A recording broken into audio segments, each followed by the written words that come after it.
Bonjour à tous, ici Tonton Junsai et on se retrouve aujourd'hui pour l'épisode 2 de mes arguments. Donc la plupart du temps, comme je l'ai dit sur l'épisode numéro 3 des arguments à voir, j'essaye de ne pas trop m'impliquer dans les histoires de youtubeurs dans le genre. Mais pour cette fois, je profite de mon format plus court pour vous partager mon ressenti face au comportement malhonnête de Ibra TV. Certains me jugeront de jaloux ou d'un putaclic voulant profiter de la haine envers plus connu que soi. Vous êtes libre de penser ce que vous voulez, mais dans tous les cas, j'en ai juste marre de ces vidéos mensongères et irrespectueuses de cette chaîne, devenue une nouvelle référence du YouTube français.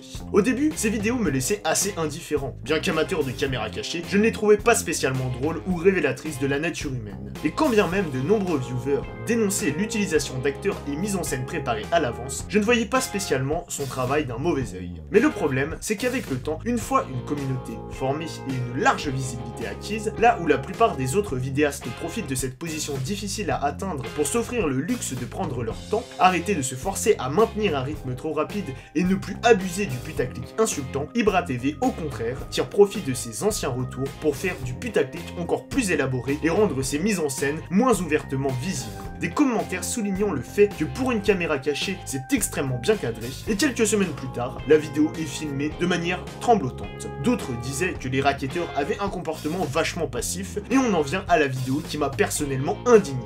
Racketter des racketteurs déguisés en Père Noël, ça tourne mal. Les moins impulsifs d'entre vous me diront sans doute que je ne devrais pas vraiment l'être. Que rien qu'avec ce titre comportant la mention devenue un stéréotype de vidéo omniprésent sur la plateforme, je devais m'attendre à n'en avoir rien à faire. Et vous auriez raison. Mais pourtant, même en attendant rien du tout, j'ai réussi à être irrité au point d'écrire cette vidéo. Car c'est une chose de faire du fake pour être plus connu et faire rire des gens un peu crédules. Mais c'en est une autre de profiter de la naïveté de son public pour faire du chantage affectif et forcer le buzz. Comme l'indique le titre de sa dernière vidéo, on y voit Ibra déguisé en Père Noël menacer des racketteurs s'en prenant à son complice, mais au dernier moment, ça tourne mal. Car un type le frappe par derrière avec un bout de bois. Outre les réactions un peu étranges des soi-disant racketteurs qui prennent la fuite en oubliant leur téléphone alors que le type qui leur a pris après les avoir menacés il y a pas 5 minutes gît sous leurs pieds alors total merci, ou le comportement incompréhensible du caméraman qui non seulement aurait pu prévenir son pote, mais qui en plus semble se rouler par terre avec son matos après l'incident. On peut également constater assez distinctement qu'il porte un casque sous son bonnet et qu'il regarde du côté du buisson d'où l'agresseur surgit. Un peu comme s'il lui faisait signe de sortir et qu'il s'attendait à être frappé.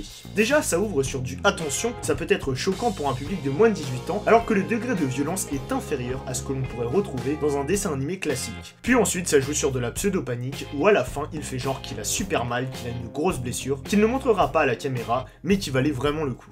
Et quand on regarde le commentaire épinglé, on pouvait voir Ibra TV annoncer qu'il ne veut plus faire racketter des racketteurs, que c'est devenu trop dangereux, sauf s'il reçoit beaucoup de pouces bleus. Notez bien l'emploi du mot pouvait, car ce qui m'a motivé à en parler en vidéo, c'est qu'après avoir tenté sans résultat de supprimer tous les commentaires soulignant les timecodes où le casque était visible, les commentaires ont tout simplement été supprimés. Et oui, il s'est comporté comme les vidéos de partis politiques et les clips de variété française, faisant un bad buzz, nier l'existence de la critique et faire comme si c'était lui la victime. Alors que franchement, il a eu ce qu'il méritait. Il a voulu jouer avec les sentiments des gens en les prenant pour des cons. Forcément, ça ne m'a pas plu. Et ce qui est dommage, c'est que je me doute bien que cette histoire ne va pas lui servir de leçon et qu'il recommencera dès que possible en faisant encore pire. Car je n'ai pas envie de le descendre bêtement. J'essaie sincèrement de donner des conseils productifs. Supprimer les commentaires, même les moins constructifs, est inadmissible dans la mesure où c'est couplé à son comportement de déni total et en continuant sur cette lancée, il va complètement détruire son image. Quand on s'intéresse au personnage, on peut facilement voir que son rêve est de devenir un acteur renommé en utilisant YouTube comme tremplin. Mais ce n'est clairement pas en ne faisant que du putaclic choc et en prenant les viewers pour des abrutis bons à lui jeter des louanges qu'il va y parvenir. J'ai récemment observé qu'il avait plutôt une bonne réputation aux yeux du grand public, car il est apparu dans une vidéo de Norman et de Ludovic, et comme je l'ai précisé plus tôt, son objectif est de devenir acteur. Donc s'il souhaite y parvenir, il serait préférable pour lui de conserver globalement une image positive. Sans m'autoproclamer professionnel de la réussite et de la gestion d'image, je lui conseillerais tout simplement de faire ses aveux le plus vite possible et puis proposer du contenu sans prise de tête et divertissant qui fait appel à sa personnalité comme il pourrait très bien le faire. Et ainsi éviter toute confusion avec d'éventuels fakes.